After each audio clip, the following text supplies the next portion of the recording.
Okay, I'll set.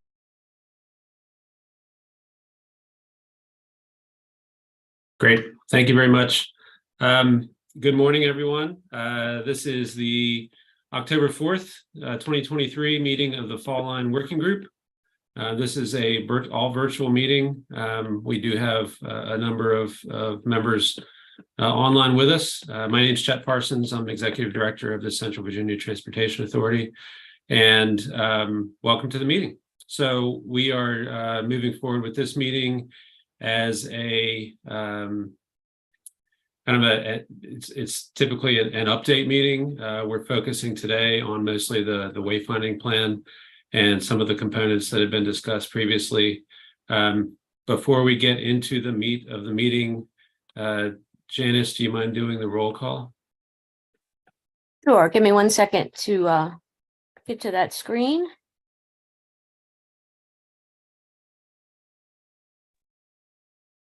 Okay, Town of Ashland, Miss Amos. We have had a Miss Hawk from Ashland before. Is she with us? And then Chesterfield County, Miss Smith. Here. Miss Walker. Here. Thank you. Hanover County, Mr. Vidunez. Here. Henrico County, Mr. Yor. Here. Miss Smidler. City of Richmond, Miss Clark. Morning. Here. Good morning. VDOT, Mr. Riblett. Here. Miss McAdory. Here. Good morning. Good morning. CVTA, Mr. Parsons. Here. Plan RVA, Mr. Bushing. Mr. Riggin. Here. Fuller, Miss Barrar. Here. Sports backers, Mr. Tyndall. Tri-Cities MPO, Mr. Swakowski. Here. And Virginia Capitol Trail, Miss Anthony. That concludes the roll call for attendance, and I'll make note of our other attendees as well. Thank you very much. The next item on the agenda is consideration of any amendments. Does any member have amendments that they would like to bring to the discussion today? Okay, hearing none, we'll move on to the open public comment period. I know we do have a couple guests with us. Does anyone wish to share any public comment? Or Janice, have you gotten any indication previously by email that anyone wanted to share anything? No, I haven't heard from anyone. Okay. Okay, so let's get into the meat of the agenda, item 5, wayfinding plan update. Ms. Brenner was not able to join us today, but it's all well and good. This is a good time to follow up on a couple of items that were outstanding so that we can provide feedback back to her team and they can continue to move forward with the wayfinding plan. The first thing we wanted to cover was probably the most controversial topic that we've had with the wayfinding plan is the color selections. So I wanted to I guess provide a little bit of background. There have been a couple of iterations of the color choices that AB Design has put together. They really used predominantly the seals. In most cases, in the case of others, there's logos, but to try and find a unique color set for each jurisdiction that can be used on the signage. So as you move from locality to locality along the fall line, there will be a color indicator of where you actually are in space and time. So there were some questions and some discussions previously. I believe that Mr. Vidunez came back with some options to share. We've had some additional discussion with the chair and vice chair after the last meeting, and so I've kind of taken all that and combined it and put together hopefully something that everyone might agree with. And I wanted to get feedback from the committee today. So let me zoom out a little bit. Typically trying to pull from a color that resides in the logo or the seal for each jurisdiction. Other feedback that we've gotten about plans on logo sets and typefaces and everything else. So what we're looking at here is kind of a combination of different ideas. Some of these colors continue over from the AB recommendations. Others have been updated based on individual feedback that we've received. So I guess first question, can everybody see it on the screen? And second question is there anybody opposed to what we're providing here? I did show this draft to Ms. Brenner, and she said that they can make this work if this is the ultimate choice of the work group. So I'll open the floor. Any feedback? It's too bad there's not a more distinctly different color change between Hanover and Henrico. But, if the intent of the colors is to let riders and walkers know that they're in a different jurisdiction, but, it's just that one point in time, right, where they're right next to each other that it will matter. So anyway. Todd, I see your hands up. Yes, thank you, Chet. Yeah, that's a valid point, Barb. I'm sitting here looking at it, and even though I'm colorblind, I see your point. We can probably lighten our blue slightly. I've reached out to our public relations folks, and they're looking for a color code to match the blue that we use in a lot of our other signage, and I believe it's slightly lighter than that, so that might give us a little bit more contrast, yet still meet the needs for the color range that Gladys is going to need. So thank you for bringing that up. Okay, that's great. Yeah, so if you get a different color code, just get it to me, and I'll make sure we update the swatch. It would still be in the medium to darkish blue range, but probably slightly lighter than this blue, so that would contrast more against Joe's color. Okay. Joe, did you have your hand up? I did, but then I took it down. I think Henrico is pretty set on the color. I kind of saw it the way Barb saw it, and was wondering if Todd, trying to pull from that orange-ish color, or I guess the greenish color is already taken, but I have no problem with what is shown. I think this is the best iteration that we've seen, and I really don't think it's worth belaboring it. So I'll support this. Okay, thanks. I'm with you on that, Joe. All right, anyone else? Richmond is good. All right, thank you. Have you talked to Colonial Heights in Petersburg? Have not. And I'm going to ask Heather to help me out with that.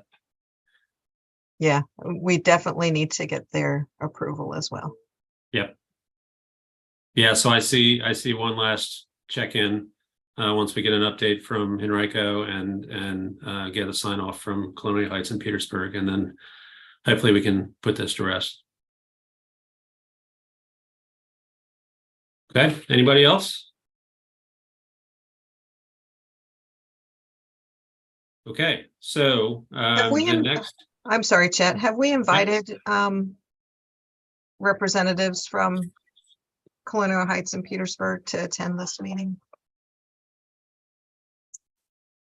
I don't believe we have officially invited.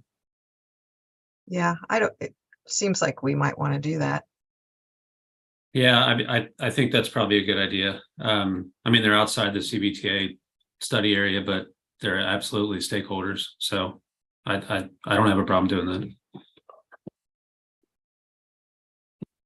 Is that something that we need to ask the group as a whole? Does anyone object to adding a representative from Colonial Heights and Petersburg? Okay, yeah, that would, we should include them. Okay. Will do. Okay, so the next item on 5B is the revised scope overview.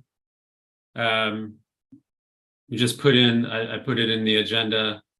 Hopefully everybody's had a chance to look through this. I think the major change is the phase 4, the master plan, which kind of goes in sync with the discussion that was held at the last fall-in work group meeting.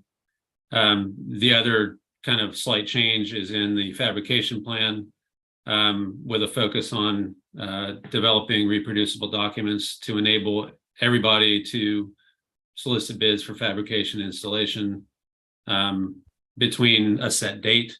I think that on the consultant side, that date range was put in so that there is some finality to the work that they're doing, but obviously I think that can be updated as needed if people do need to go beyond July of 24, which I'm guessing will be the case for some sections. But I think we can get some clarification on why those dates were included, if there are other questions. Does anybody else have questions or comments about this revision? I think that well, I don't think we're not changing the fee or the work products other than what's listed here in the scope from AB. So the only thing that will be changed is the actual well, we are changing the work products. I don't know what I'm talking about. We're not changing the fee. So we'll be able to continue to keep moving forward as long as everyone's okay with this revision. Todd?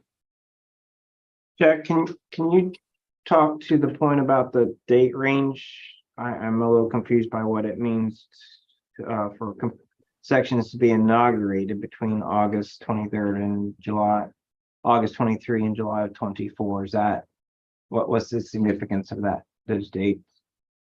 Yeah, that's what I was just kind of talking about. I will check in with Gladys and get a better understanding of why that was included. The intent, as we discussed at our last meeting, was to be able to prepare something that isn't only for immediate use, so that it can be used by Henrico next week or Chesterfield in a year, and the outcomes of this planning process will be more focused on kind of the templates that are still able to be used by fabricators to produce the products. Yes, I agree. I just don't understand why there needs to be a sunset on it. I mean, once you have the document, you have the document. Right. Yeah, I've written that down. I'll check back on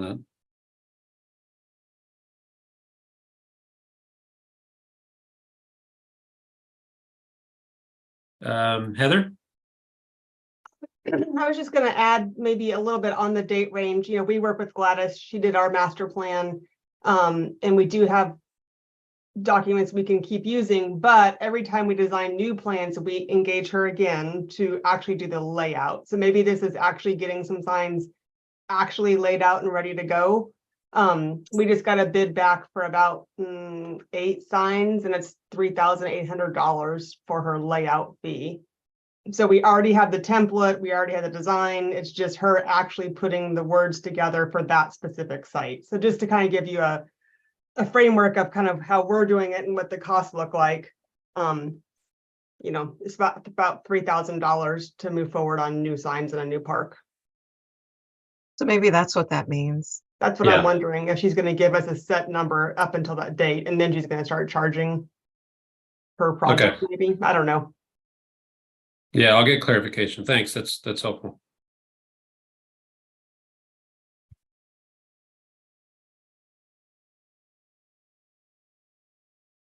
Anybody else?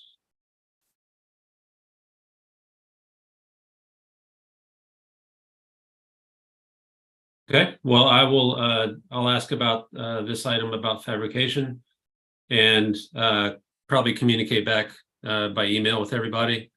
There's no need to belabor this and just ask for support in that way. Todd, do you have something else?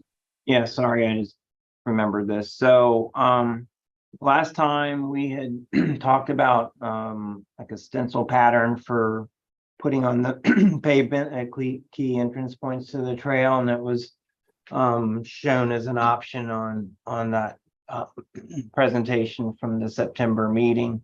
And the verbiage that goes with it says it could be a vinyl or a solid material embedded on the surface. So I think everybody was generally in support of that, but does this include that, those specs and, location recommendations as well, or is that another add-on? And have we clarified exactly what the material should be?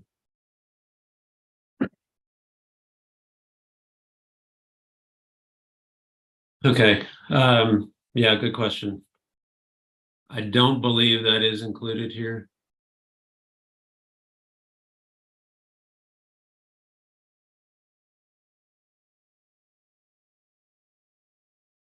Well, I guess I was expecting this, it would include all the elements that she's been showing to us, I would think. Why would it not include that on the ground logo? I would hope it would. I just want confirmation, and then I don't think we have defined exactly what that material will be. She in that Right. presentation in September, she gave some options. I'd had an offline conversation with Brantley, and he was gonna sort of do some homework on what materials and installation methods other regional trails had used, and I haven't had a chance to follow up with him to see where that is. So I think that was kind of a unresolved item, other than we were going to include it, but the specs for it I don't think have been finalized. Yeah, I think the material is the big one. But I think it's all going to be included in I would expect all of that detail to be included in the master plan, which, as you can see, will be delivered by the end of this month.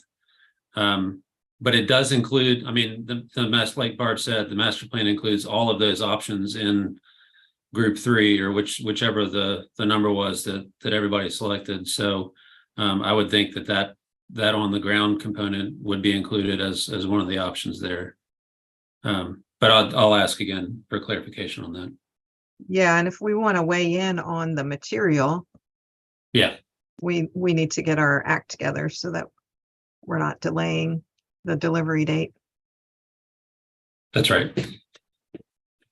And I don't know if we decided on banners or not. I know there was some discussion. Since then, we have banners, and Gladys has provided us some updated new banner technology or something. So we might want to make sure she's using that if we still have banners included. Yes, thanks for that reminder. She did communicate that the issue with banners, I guess there was concern about them coming down or how long-term they were, and the issue is not the banners itself, it's the hangers or the attachment to the pole. Right, that's been our issue. She provided, Yeah. so she provided some clarifying language on kind of the best practice and what they're going to be including in the package. That'll hopefully address that. So I think that's the same thing you're talking about, Heather. See, I thought our discussion last time was no banners. Like everyone was kind of negative on the banners. No one's had good experience with banners. No? That's Well, what I mean, remember.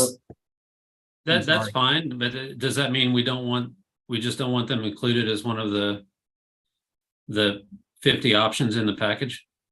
I mean, if you want to take them out altogether, that's fine.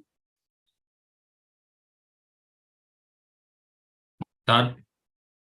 My recollection is the same as Barb, that we were kind of steering away from banners, and that was on the same slide as the pavement stencil, and I think we steered towards that, but if somebody else recollects differently, that's fine. Okay.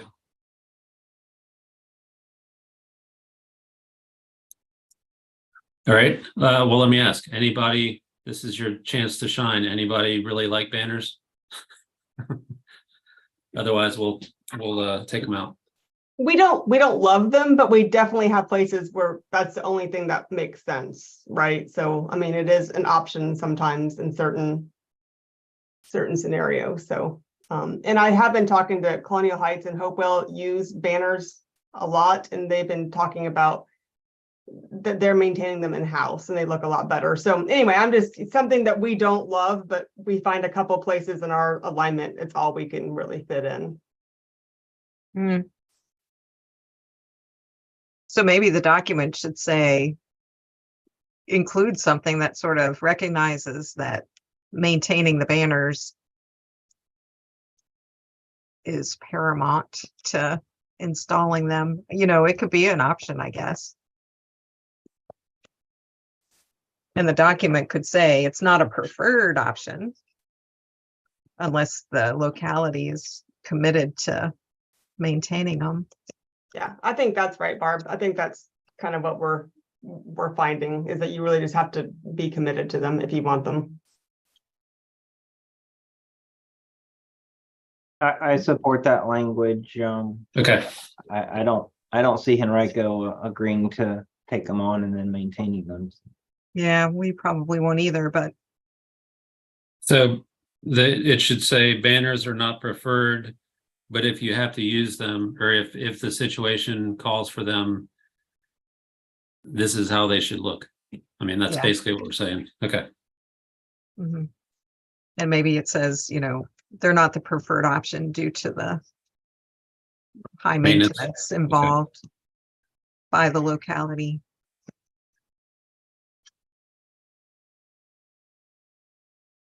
Okay. All right, this is great. Anybody else have comments on the scope?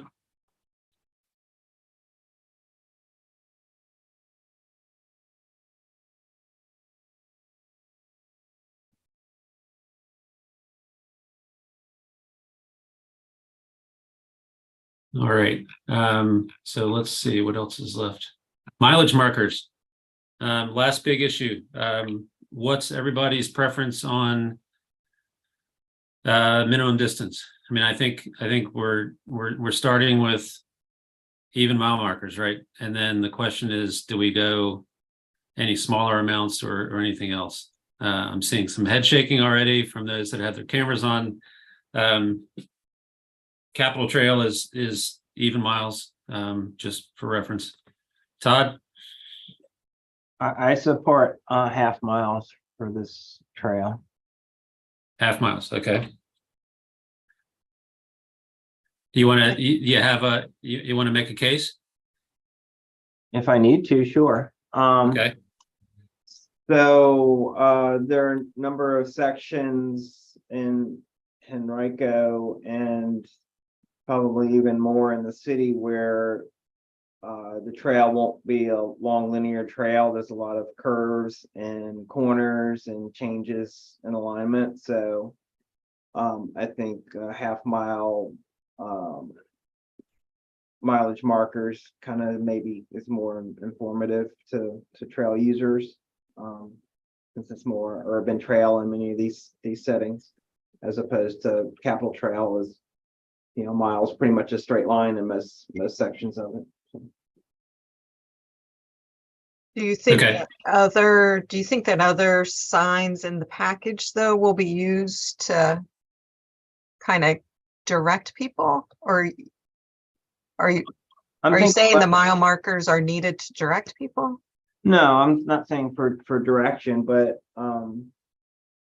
I'll put my runner's hat on for a second. Is if you're running, it's good to have sort of confirmation on the distances you're covered. If you're running in a straight line, it's kind of easy enough to say, okay, 1 more mile kind of thing. If you're turning corners and going around a lot of curves, I think having half-mile markers is maybe a little bit more informative for you.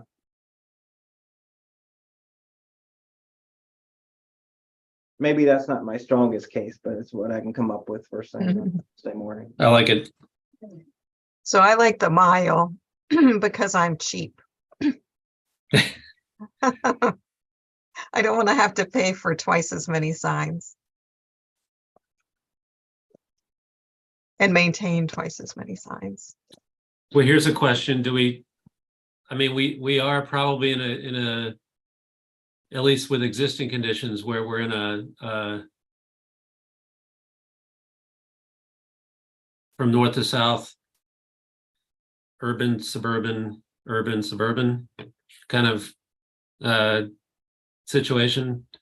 Do we change? I mean, do we have fluctuations along the 43 miles where, in Hanover and Chesterfield, there's mile markers, and then Henrico, the city, and Ashland, you have half mile? I mean, I don't know what that switch would be, but it kind of makes sense. That would be a fair compromise, I think. Okay, I'll anybody think that would be too confusing? Or the mean- reason why not? People use trackers Yeah, oh yeah. on their phone. I think the biggest advantage is that it does provide that confirmation, just to see something that just confirms that where you are. Not so much, because I agree, people were using their watches and so forth to gauge distances for the most part, but just having that confirmation. And maybe the mile markers, the ones at mile 1, 2, or so forth, they're more prominent. The half mile, or even if it got down to tenths of a mile, they can be less I Mini. don't have the right word, a lesser design, a smaller symbol, a more of a tick mark than a more prominent monument, so to speak. Mm-hmm. The last thing I'll say real quickly is VDOT does that on the interstate system. You'll notice in some locations on the interstate, they're set at tenths of a mile. In other places, it's in the region, it's at a mile or half mile. I can't recall. Yeah, and I think that as we actually get to looking at layout, there will probably be situations where there's going to be a major, directional like wayfinding sign that may be at a 0.55 in the mile, and we would forgo a half mile marker and just note it on the signage itself or some type of combination like that. So I think having a general direction and then, fine tuning as we actually get to laying out the locations. So is maybe probably a saying good something approach. like at a minimum, every mile. Yeah. But at the locality's discretion. Like, I feel like if it doesn't really, if big picture wise, we don't think it would matter if there are places where there's more markers versus places where there are less, then it should just be flexible. Well, I think the master plan needs to have a statement. I mean, there needs to be a section in there that says, here's what the minimum should be. Yeah, well, And that's what then- I said. Yeah. Yeah. Mhm. Okay. Amy, Yeah, so I have a question about that. So with the mile markers, could that help with like emergency response? Because I know in Norfolk, we Yep. talked about, and I don't know if that's been something that's already been talked about, but in Norfolk on the Elizabeth River Trail, that was an important thing for like emergency response for the police and stuff, so they know on the trail where people are. So I don't know if Yeah, that that's a really good point. is something that needs to be talked about, but it's definitely useful. So you might want to talk to the emergency response people in your locality to find out what would be helpful. Yeah, that's a really good point. Mm. That overrides my being cheap. Yeah, it's a So, safe. okay, so does that, I like that. Does that change? Are we doing half mile everywhere? I think you need to talk to your emergency response people and get their feedback on it. Okay, well, I mean, it just so happens that they're in the office with me, so I can check and get some clarification, but It could be the locality, right? Because each locality, I mean, you Yeah. know, it's a little different. So, okay. Anyway, that's, thanks. thanks, that's great.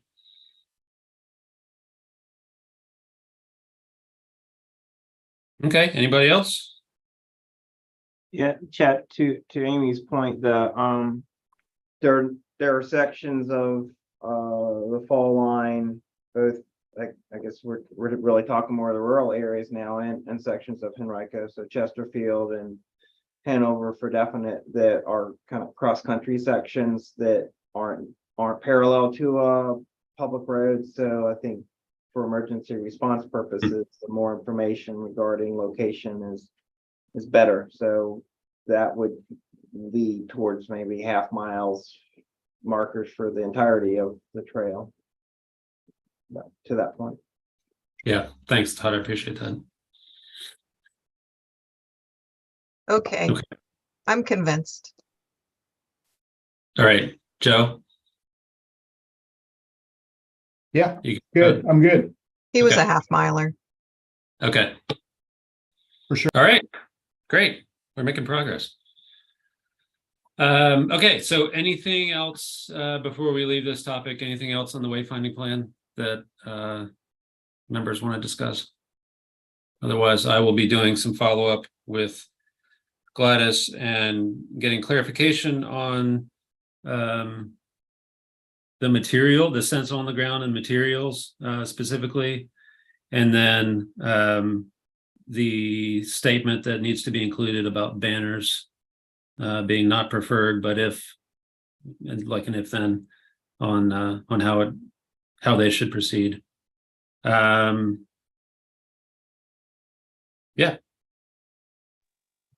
Nora. Hey, Chet, hi.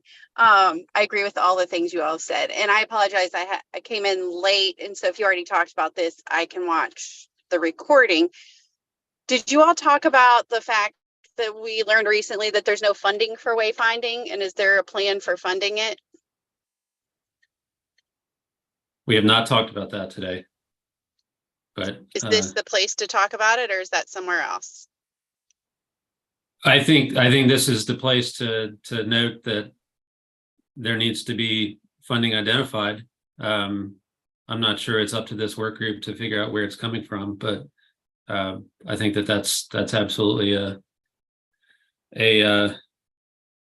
flag that needs to be put in the ground so that we can continue to work on identifying those resources. Yeah. This is Diana. Yeah, Nora, I think that's a great question. And I was just thinking about it because I know, Henrico, especially those that are already have, a large part of the trail done, and this is their next step.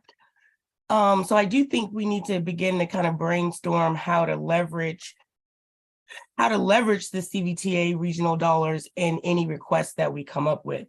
So again, can it match some existing state program?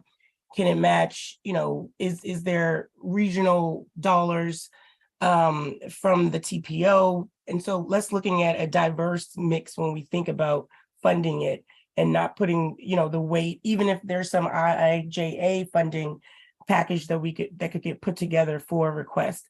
But I do think, yeah, we need to look at it and not use the CVTA as the whole funder, nor the locality. And so I would think that that's something that, Chet, along with, maybe Barb and I or whoever, can begin to kind of sit down and see what some of the next steps and how we position ourselves to getting it done. Yeah, and I don't know where this comes from, but it would be helpful to have an order of magnitude of what we're gonna need, Yep. because that would help decide where it's gonna come from. I do have issues with CBTA regional used for this, because I think the amount's gonna be too small for considering, the big regionally significant projects, although this is a regionally significant project. I think that things like CMAQ and carbon reduction and possibly even RSTP might be good avenues to go. But yeah, I'm happy to. I think we do need to have a further discussion about this. Yeah, I don't know if you could use CMAQ or RSTP for it, but we could explore. Yeah. Yeah, and I Huh? think, is it something though that is it something that Gladys, maybe with the master plan, or I don't know, and then thinking about, I just thought about the sports backers vision plan, which has some of those artsy elements that would fairly raise the package price, if we were to consider some of those things as well. But yeah, we do need to kind of combine, or at least look at how we're gonna, and which funding sources would be eligible to do it. Yeah, that's a great point, and I think we're going to have to think about it comprehensively. So, for some of those more artistic and aesthetic components that might come out of the vision plan, I could see some fundraising efforts too. So, I mean, that's sports backers is good at that, and there's could be some combination of efforts to get funds identified for all these things. Todd, you had your hand raised. Yes, thank you, Chet. So I guess at this point, we really don't know how much this is all gonna cost, right? Because she hasn't done a plan. Will we have at least a planning level cost estimate at the end of the month when she puts that package together? So it, we can sort of try to fit the funding to the cost of this effort, at least initially. Right. I think that's the next milestone. Yeah, so whatever she comes up for, as with the layout, if what Heather was saying is really what that intent was, we'll have some numbers for sections of trails that are going to open up in the near term, and we can translate those into guesstimates for future sections. I'm just concerned that, if we find a grant funding of some form for a portion of it, that's not gonna cover the entirety of the trail over time, that there'll kind of be an ongoing need for additional funding for the wayfinding. So maybe that's additional grants down the line, but Yeah, I mean, like, we have a section that has no money on it. It's, long section. I don't know when we're going to get money on it. So in the meantime, we do have other sections that need to be open and signed well. maybe we do a hybrid approach, and for the stuff that's going to be ready near term, we seek grant funding as a standalone wayfinding, and then as we get a better cost for what wayfinding is, build that into the project cost for future phases. Yeah, if it's a locality administered project, that'd probably work okay. If it's VDOT administered, it's probably gonna need to be standalone. Maybe that's a question for VDOT, is if you have a cost estimate for wayfinding for future VDOT administered phases, could that cost be worked into the scope of the project as a potential? Heather's got her hand raised. Oh, sorry. I just quickly say, we did not get a signed estimate, our master plan from Gladys. So basically what we do is she provides, you know, the specs, and then we take the specs to a sign shop and get an estimate from a sign shop directly. I don't know if that is different for your master plan, but she did not provide us actual cost in our master plan. So we might want to just verify that with her. Mm. Okay. Thanks, Heather.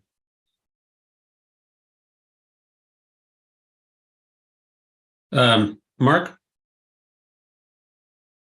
Yeah, Todd had just talked about for VDOT administered projects, and certainly we can discuss that on any future VDOT administered project.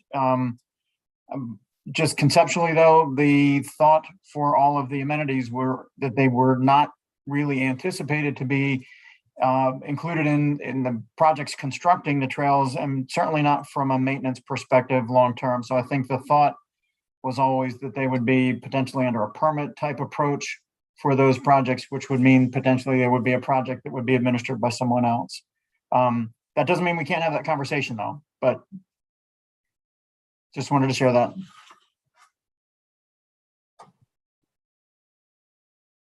Follow-up question then, Mark. You said not considered for maintenance, so wayfinding signs that are gonna be put along sections of the trail maintained by VDOT. VDOT would not anticipate maintaining the wayfinding signage. That's correct. Okay. Again, those are the discussions that we have had up until now. Again, if we need to continue those discussions, we certainly can. But I just wanted to be clear with the group that that's where the discussions have been so far.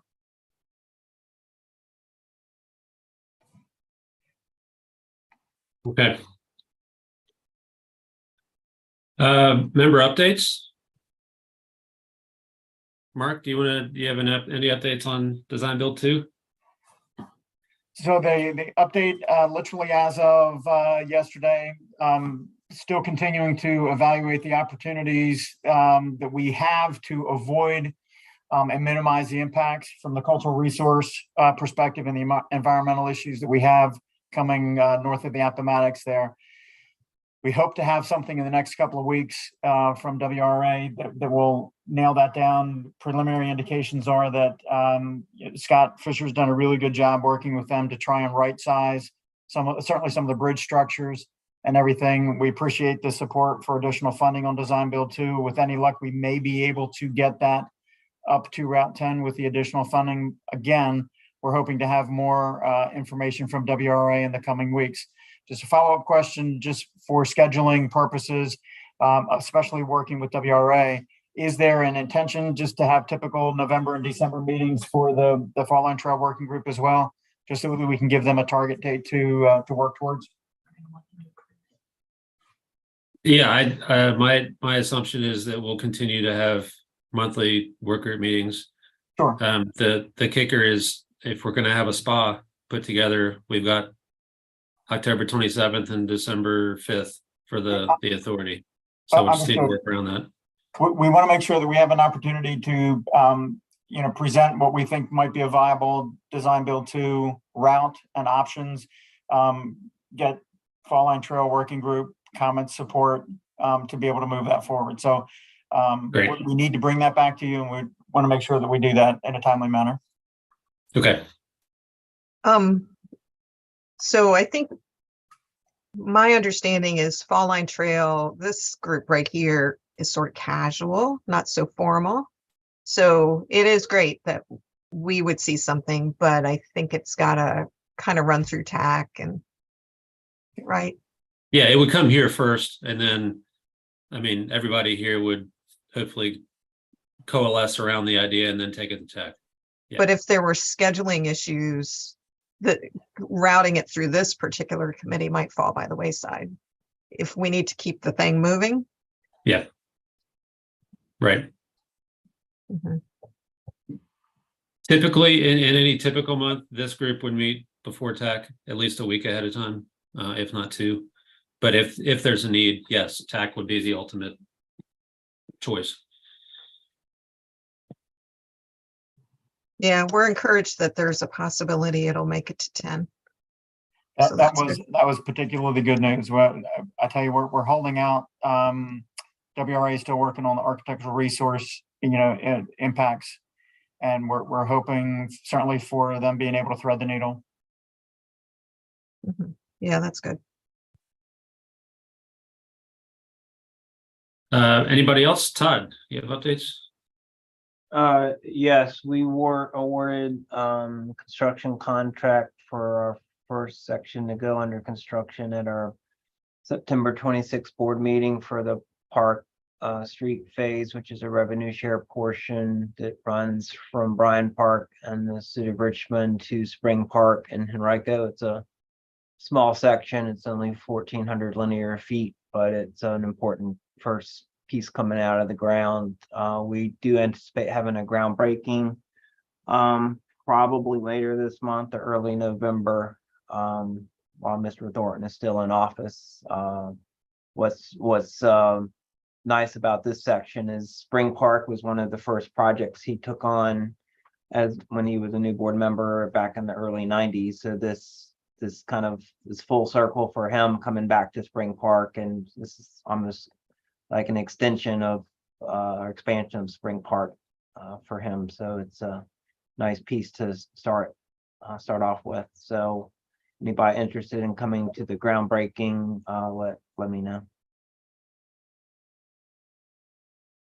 Yeah, absolutely. I'm interested. Thanks, Todd. Anybody else?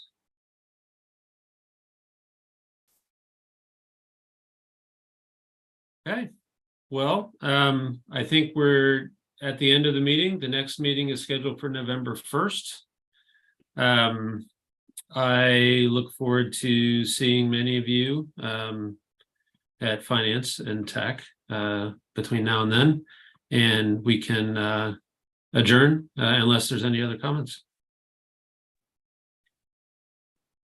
All right, thanks, everybody. Thanks, Chet. Have a great day. Thanks, bye.